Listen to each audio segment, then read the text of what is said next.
número 6, que versa sobre lo que es sistemas PDH y SDH. En realidad el propósito de esta lectura es poder mostrar que en lo que se refiere a los sistemas de comunicaciones ópticos basados en fibra óptica, también existe una normativa asociada.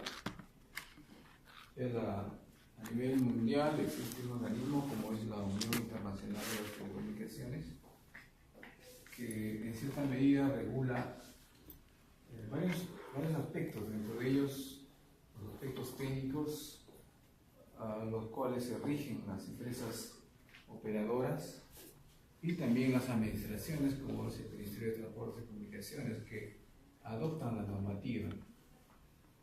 Realmente es demasiado complicado regular una red operadora, porque involucra bastantes aspectos técnicos muy especializados. Entonces, lo que adoptan las administraciones de cada país es reglamentar esta normativa, que está dividida en normas, en recomendaciones, no tanto como obligaciones, sino como recomendaciones a los cuales los fabricantes se ciñen y también los operadores. Si no existiera una normativa asociada, no sería posible poder reglamentar y definir, por ejemplo, lo que es equipamiento, lo que es interfaces, lo que es protocolos de comunicación, entre los diversos sistemas de telecomunicaciones que en realidad son bastante complejos. Es por eso que la OIT cumple una función a nivel mundial muy importante, porque con la normativa se precisan las reglas de juego a las cuales deben ceñirse las empresas fabricantes y también los operadores. Hace más fácil que las redes puedan estar implementadas en base a equipamientos de distintos fabricantes, ¿no? Porque como hay una normativa asociada, pues el fabricante lo único que hace es seguirse la norma y producir sus equipos. Entonces el Ministerio cumple una función homologadora, verifica las características técnicas de los equipos y ve si es que estos pueden integrarse a la red sin generar ningún problema.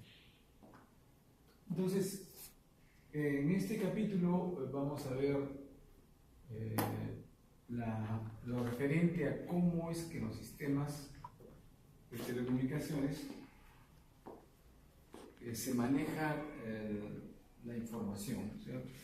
Hemos visto en la primera unidad cómo es que la luz se transmite a través del medio. Hemos visto cómo es que se genera la luz, cómo se generan las portadoras. Hemos visto los problemas, las características de distintos elementos, pero para enlaces, desde el punto de vista de enlaces. Lo que nos falta ahora ver es cómo es que la información se procesa. Y un buen modelo para poder mostrar cómo la información se procesa y se transmite es las redes SDH, ¿no? Y a través de entender cómo las redes SDH han sido estructuradas, podemos obtener un modelo al cual siguen otros, por ejemplo, otras plataformas como, por ejemplo, la plataforma OTN, que es una red avanzada y que también cumple la normativa, los estándares a nivel internacional. Bien, entonces, vamos a arrancar. Lo que vamos a ver son, en principio, técnicas básicas de multiplexaje. Este punto es muy importante porque nos muestra cómo es que la información se va agrupando, ¿no? O sea, la información que se transmite por canales de comunicación se va agrupando y formando lo que se define como trama, ¿no? ¿Qué técnicas hay en otras redes y cuáles son las que se han adoptado para lo que es transmisión a través de fibra óptica? Y dentro de esto vamos a hablar acerca de la jerarquía digital PDH, que es plesiógrona, la jerarquía digital síncrona, que es CDH, y hablar sobre los diferentes equipos utilizados en SDH y sus funcionalidades. Vamos a hablar también cómo es que se pueden estructurar en topologías estas redes SDH. Y ahí vamos a cerrar el tema.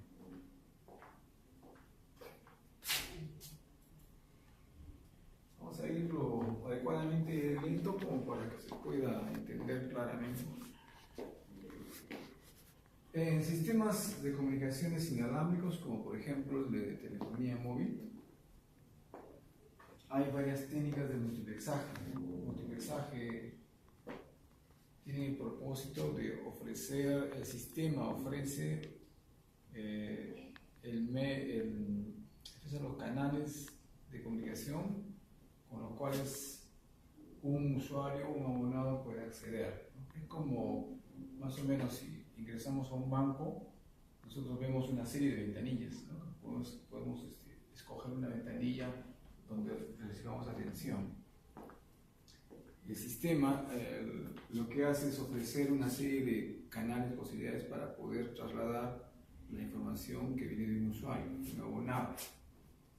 Entonces, las técnicas de multiplexaje son las técnicas que permiten ofrecer una mayor demanda de canales para los abonados. Entonces, de estas técnicas existen varias y están acá nombradas en orden secuencial en cuanto a su evolución en el tiempo. Empezando de las técnicas de multiplexaje por división de frecuencia, en las cuales el sistema ofrece una frecuencia, ¿no? Una frecuencia para que un abonado cualquiera pueda acceder y transmitir su información, ¿no? Entonces, la técnica de multiplexaje por división de frecuencia se basa en frecuencias que el sistema ofrece para sus abonados, ¿no? Se basa en frecuencias en las cuales el sistema ofrece para sus abonados. O, por ejemplo, también en caso de los sistemas de televisión y de radio, radiodifusión, se tiene una frecuencia determinada a la cual se transmite los programas de radio que llegan hacia los receptores de los usuarios. Y el receptor lo único que hace es captar una frecuencia cualquiera en la cual una determinada estación transmite una programación. En caso de televisión sucede lo mismo. Se transmite en las frecuencias la programación y eso es la que se recepciona en el receptor y ahí uno tiene la alternativa de poder escoger. En caso de los servicios de telefonía móvil, por ejemplo, se utilizaba después de lo que es la técnica de división de frecuencias, se utilizaban las técnicas de multiplexaje por división de tiempo.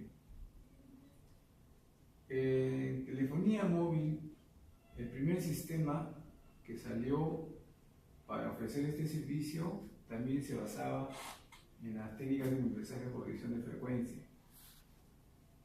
Lo que sucede es que al utilizar una frecuencia para transmitir una comunicación, se hace un gran desperdicio del espectro, ¿no? Entonces, por eso es que aparecen luego las técnicas de multiplexaje por división de tiempo. O sea, el sistema ofrece un conjunto de frecuencias para que en cada una de estas pueda transmitirse no un canal de usuario, un canal de abonado, sino múltiples canales, ¿no? Y estos múltiples canales se organizan en lo que se denomina tramas. Entonces, en las técnicas de multiplexaje por división de tiempo, si bien es cierto, se utilizan frecuencias, pero en cada frecuencia se ofrece una oferta de canales, que no es otra cosa que otorgarle un pedacito en el tiempo de esa frecuencia. El sistema le otorga un pedacito en el tiempo para una determinada comunicación. Y y la repetición de esas tramas permite darle secuencia a la comunicación. Es decir, en cada secuencia de tramas viaja una muestra y toda la secuencia de tramas permite darle continuidad a la comunicación de voz. Ahora, estas técnicas obligan al uso de una señal de reloj. Cuando hablamos nosotros de técnicas de multipresaje por reducción de tiempo, ya estamos hablando de un sistema síncrono. Síncrono, porque obliga a tener definitivamente una señal de referencia que es una señal de reloj. Al sistema, la señal de reloj le indica cuándo empieza una trama, pero también le indica cuándo empieza un pulso de información, un bit, por ejemplo. O sea, el reloj va generando señales cada tiempo y esos tiempos permiten saber cuándo un bit que llega al sistema es un 1 y cuándo es un 0. ¿No? ¿Por qué? Porque el sistema de reloj permite eso, estar continuamente censando las señales que van llegando y saber dónde hay un 1, dónde hay un 0, dónde empieza una trama, dónde termina una trama, ¿no? Son los sistemas síncronos, sistemas con este tipo de multipresaje por reducción de tiempo. El tema es de que cada vez que digamos, aparece un nuevo sistema y tiene una alta demanda, ¿no? Llega a un punto en que se va saturando. Entonces ya llega un punto también en el cual ya no es posible ofrecer mucha oferta porque hay muchos usuarios. Entonces es necesario pasar a un sistema que ofrezca mayor oferta. Y es así, por ejemplo, que en el tiempo aparecen los sistemas basados en multipresaje por reducción de código. Los sistemas basados en multipresaje por reducción de código utilizan, como dice el nombre, códigos para asignarle a un usuario. Entonces, aparte de que yo ofrezco un ancho de banda amplio, estamos hablando ya a partir de acá, estamos hablando en las redes móviles de banda ancha, de banda estrecha o de banda angosta, pero a partir de acá estamos hablando de sistemas de banda ancha. ¿Por qué se denomina banda ancha? Porque se ofrece un ancho de banda mayor a los usuarios.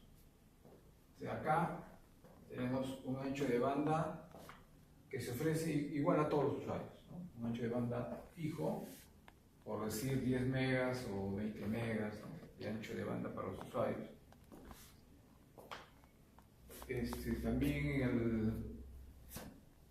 Pero además de ello, ¿De cuánto más o menos el ancho de banda en lo que sea código por código? Por código puede ser 10 megas, por decir, ¿no? Por un ejemplo. En realidad puede ser 10 megas, 15 megas, 20 megas, de acuerdo a lo que el sistema requiera y también de acuerdo a lo que la administración, en este caso el ministerio, le asigne a un operador. ¿Ya? O sea, depende de dos cosas. Primero, lo que el sistema es primero, ¿no? En orden de prioridad, lo que el sistema necesita. Y segundo, lo que el ministerio le asigna. ¿No? Eso depende de esos dos. ¿Y el de TDM? El de TDM asigna también un espectro de frecuencias y de ahí el sistema puede dividir en frecuencias, ¿no? Un ancho espectral, pero divide en frecuencias. Yeah. Y esas frecuencias se van asignando y cada una de esas frecuencias tiene la posibilidad de otorgarle un pedacito de tiempo a cada una. Por eso que se denomina división de tiempo. Claro. Porque le doy un pedacito de tiempo a un lado del uso de la frecuencia. Yeah. Del uso de una frecuencia. En este caso, el ancho espectral es igual para todos, ¿no? Ocupan un determinado tiempo también, pero además le doy un código a cada usuario, ¿no? Un código, es como en caso de una PC, es su dirección IP, ¿no?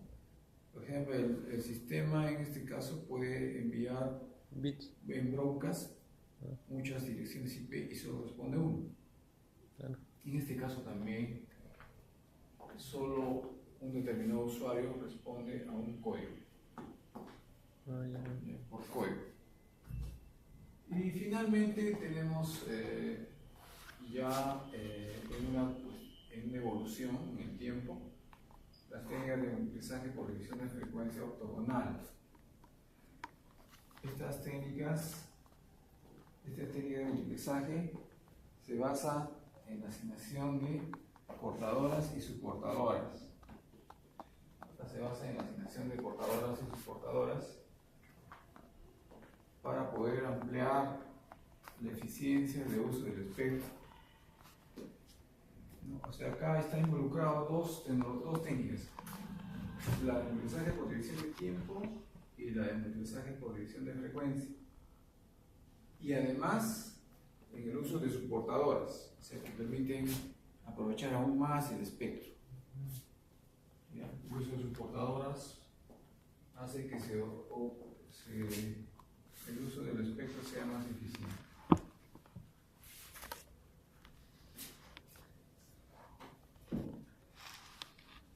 Pero eso es como referencia a otros sistemas, ¿no? Para ver cómo es la oferta de canales para los usuarios, ¿no? En el caso de comunicaciones ópticas, los sistemas SDH utilizan el multiplexaje por división de tiempo también. Multiplexaje por división de tiempo. Y esto necesariamente, como ya hemos mencionado anteriormente, tiene que ver con el uso de una señal de reloj. Una señal de reloj de referencia. La otra técnica de multiplexaje que utilizan los sistemas de transmisión óptica es la técnica de multiplexaje por división de longitud de onda. Este es en el dominio de la longitud de onda y este es en el dominio del tiempo. ¿Qué quiere decir que el sistema esté en el dominio del tiempo? Quiere decir que esté en el dominio eléctrico, ¿no? Dominio eléctrico. Todo lo que es el procesamiento de la información, cómo se organiza, se realiza en el dominio de la frecuencia. Se realiza en el dominio de la frecuencia, no en el dominio óptico. El dominio óptico es solamente para transmitir, solo para transmitir en caso de SDH, ¿no? ¿Qué más? SDH no tiene la posibilidad de poder manipular múltiples portadoras ópticas, no. Solamente se procesa en SDH una sola longitud de onda, solo una longitud de onda. Y esa longitud de onda es la que se utiliza para transmitir a través del medio que es la fibra.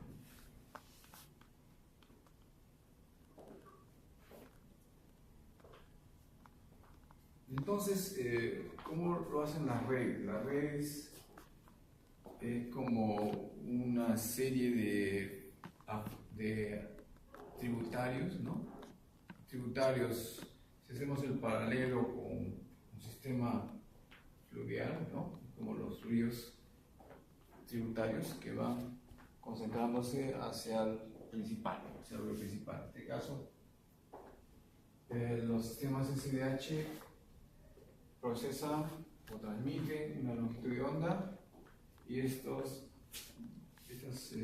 van confluyendo hacia una red como es la WDM, por ejemplo, ¿no? En estas redes de WDM sí se procesan múltiples longitudes de onda. En las redes de WDM se procesan longitudes de onda. No se procesa información, ¿no? Esta red es pasiva. No procesa información, procesa longitudes de onda. Por ejemplo, procesar quiere decir juntar múltiples longitudes de onda para que se transmitan a través de un medio que es la fibra. Eso se llama procesamiento de longitudes de onda. Y para ello utiliza lo que viene a ser la técnica de multiplexaje por división de longitud de onda. Técnica que permite que múltiples longitudes de onda se junten para ser transmitidas a través de un solo medio, de una fibra.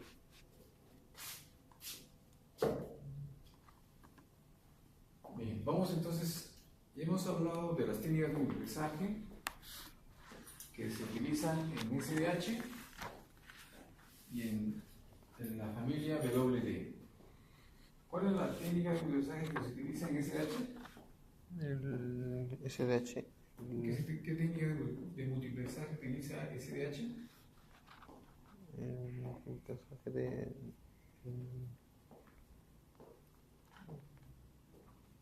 El multiplicación por división de longitud de onda. De longitud de onda. De longitud de onda. ¿SDH?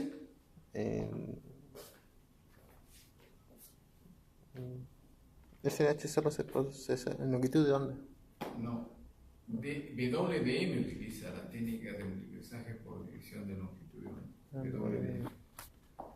Y SDH utiliza, los sistemas SDH utilizan las técnicas de multiplexaje por división de tiempo.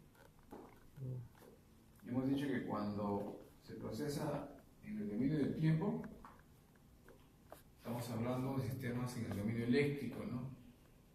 No procesa, ahí se procesa información, no se procesan longitudes de onda. En las redes de WDM sí, se procesa longitudes de onda, pero información no.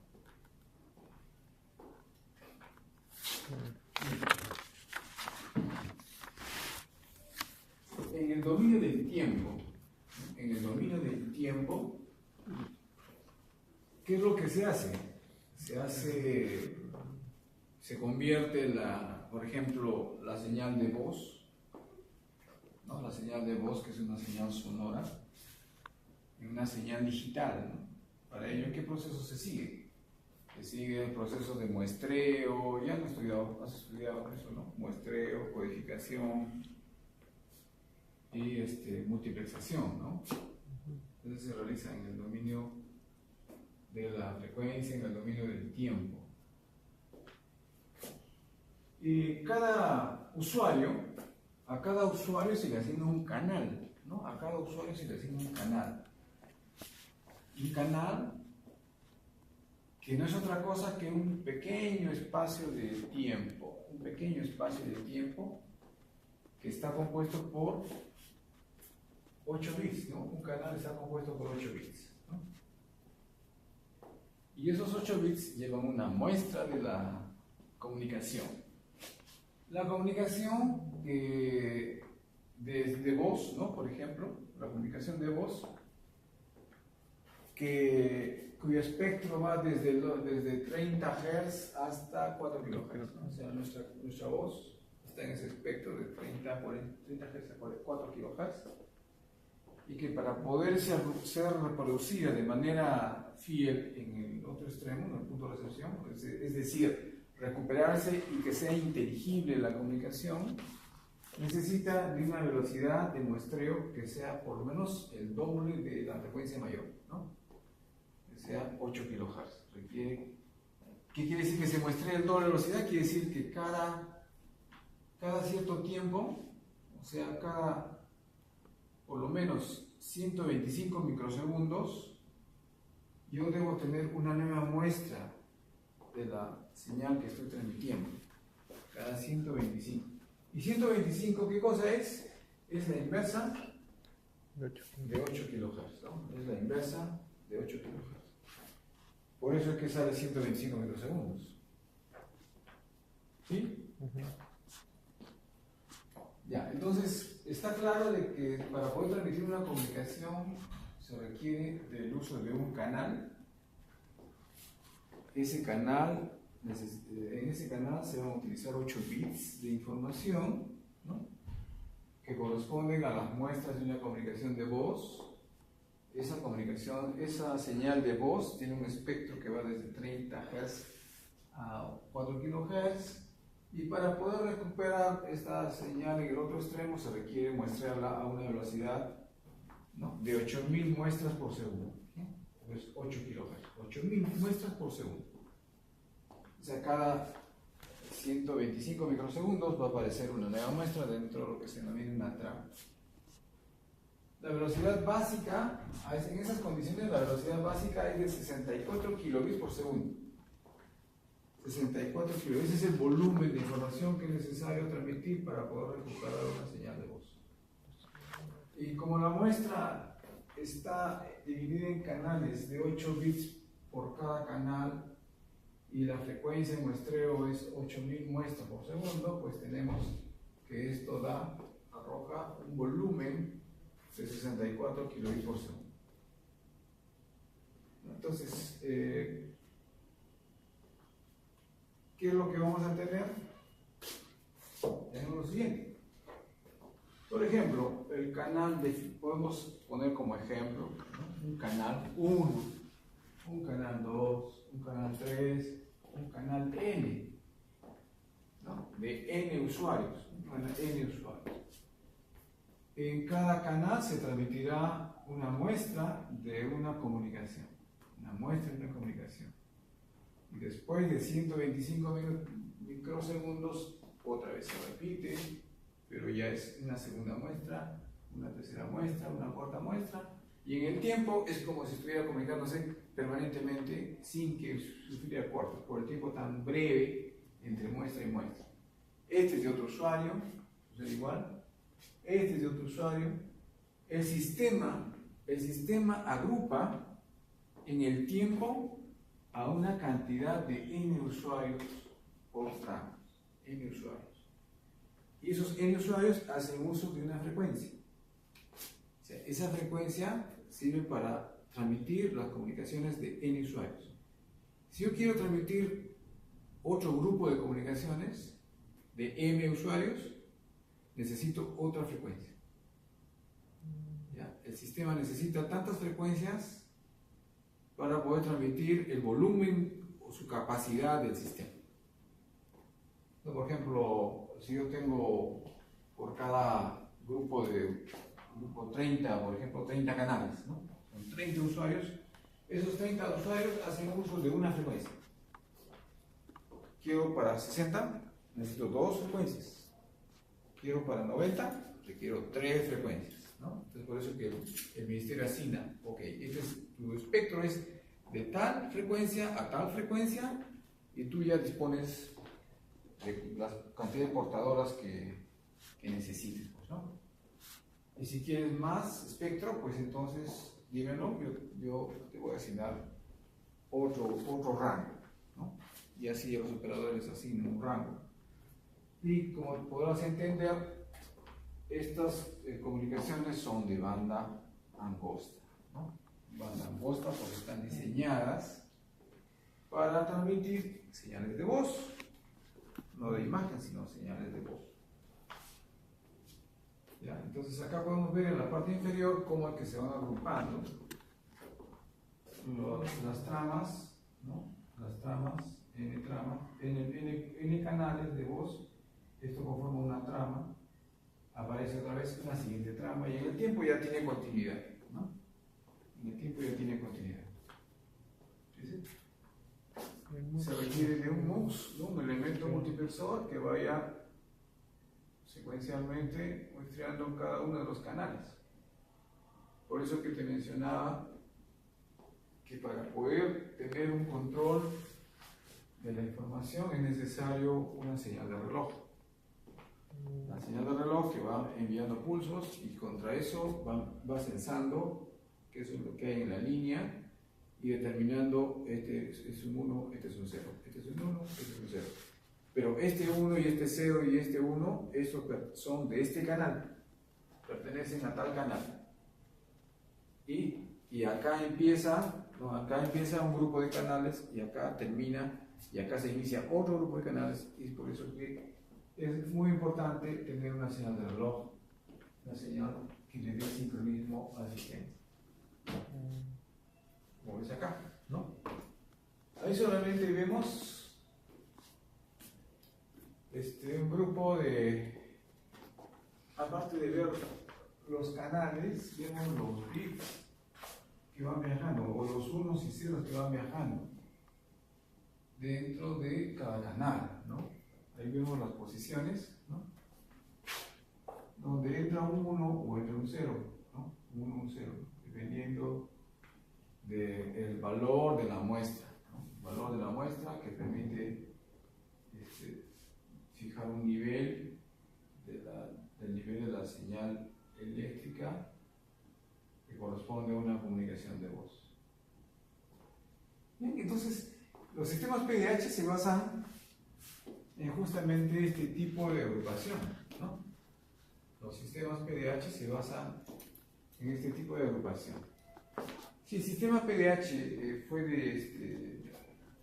es de 30 canales de voz más 2 de sincronismo y señalización, es un sistema europeo, ¿no? El sistema europeo, ellos han denominado a estas tramas de 30 canales de voz de comunicación tramas E1, y en el caso del sistema americano se basa en un sistema de 24 canales, ¿no? 24 canales. Adicionalmente hay una señal de sincronismo en estas tramas, ¿no? Son 24 canales de comunicación más uno de sincronismo. Acá podemos apreciar el sistema de n canales, en este caso 32, la velocidad es de 2,048 megabits por segundo, ¿no? Con una tolerancia más o menos 50 ppm. O el otro que es de 24 canales de 1,544 megabits por segundo, que es el americano.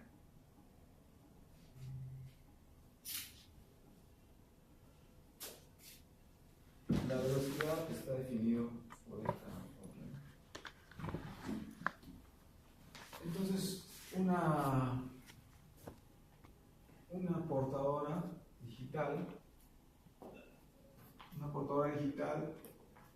está compuesta, en el primer caso, en el caso del sistema de 30 canales, una portadora E1, está compuesta por 256 bits,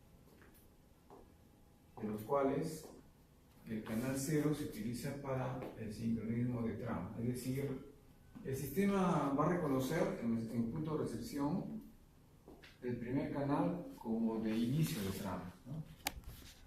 Bueno, acá habrá un bit o más de un bit que le permitirá al receptor decir, bueno, acá empieza una trama. Después viene el canal 1, donde viaja información del primer abonado, y para poder transmitir la información de señalización, el sistema utiliza el intervalo de tiempo número 15, ¿no? El 15 es el canal 16, ¿no? El intervalo número 15 es el canal 16, que utiliza esos bits para señalizar. A ver, pero ¿cómo se entiende señalizar? A ver, ¿qué quiere decir señalización? Señalización no es otra cosa que la transmisión de señales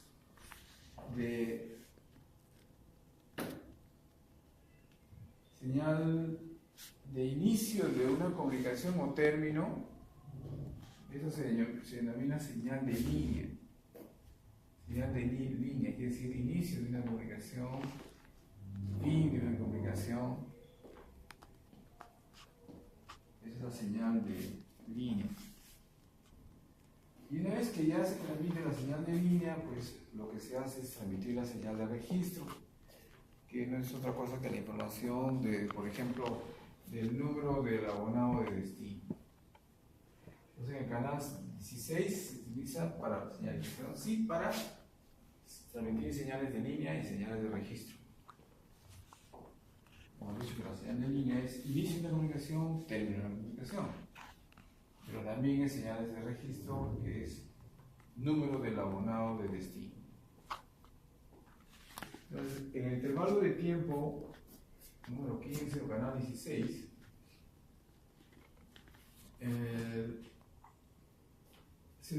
la primera mitad del byte de 8 bits, la primera mitad se usa para la señalización del canal 1 y la otra mitad para la señalización del canal 2. Quiere decir de que es necesario 15 tramas para transmitir la señalización de los 30 abonados. Para transmitir la señalización de los 30 abonados.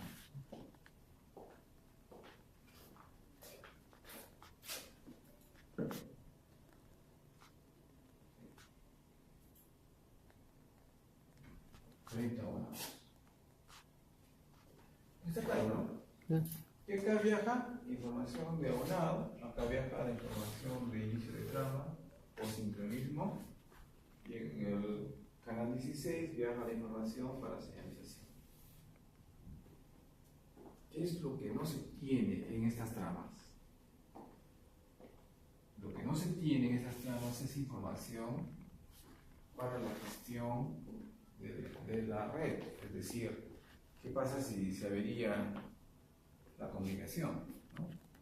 ¿Cómo se entera el operador del sistema que ocurre ese problema, que ya se dejó transmitir, que hay un problema que ha producido que se deje transmitir?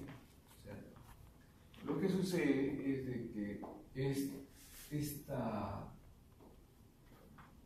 esta señal portadora digital fue concebida para los enlaces punto a punto. ¿De qué enlace estamos hablando? De enlaces entre dos centrales telefónicas, ¿no? Esta central telefónica se comunica con esta y el sistema que utiliza de transmisión es ese, ¿no? Es este. No fue concebida para comunicaciones punto multipunto, sino para comunicaciones punto a punto.